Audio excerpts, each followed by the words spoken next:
Sometimes the only person who can relate to the struggles of another is someone who's gone through the struggles themselves.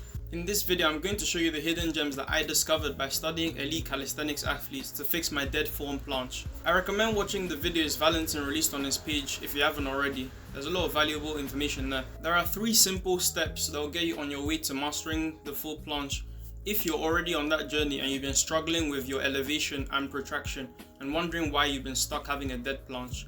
The first tip is about changing the perception of protraction in your planche. The second is about changing your perception of the lean and elevation in planche. And then the last one is about the posterior pelvic tilt, also known as PPT. I personally think that the word protraction gets thrown around a lot, and the word itself doesn't accurately represent the action taking place. Scapular protraction, also known as abduction of the scapula, is simply the action of pushing the scapula away from the spine. So it's as simple as pushing your shoulder blades forward. Now that alone isn't enough to give you the planche position that you want, where you're able to activate a hollow body hold. So now that you understand what protraction actually means, let's dive down into how you can apply that to the lean and elevation in planche to give you the form that you want.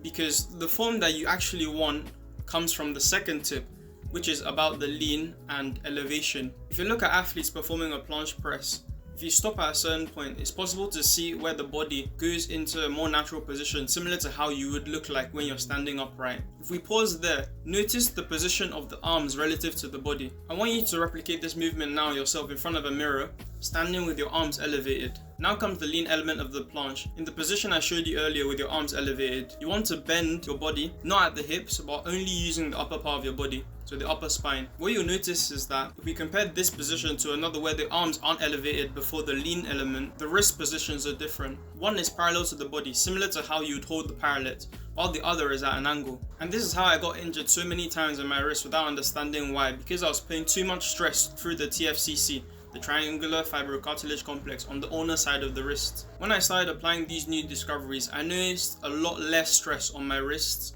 on my TFCC, and a much better elevation and protraction in my planche. Finally, the last piece of the puzzle to give you that good looking planche with a clean line through the legs is the posterior pelvic tilt, also known as PPT. This one is quite simple to understand, but I want you to practice it yourself so that you see what it is and what it isn't. So again, I want you to go in front of the mirror and try and tilt your hip so that the front part comes upwards and the posterior part, which is the rear, goes downwards. If you try to do this and you notice your hip moving forward, then you're not doing it properly. That's the last piece of the puzzle.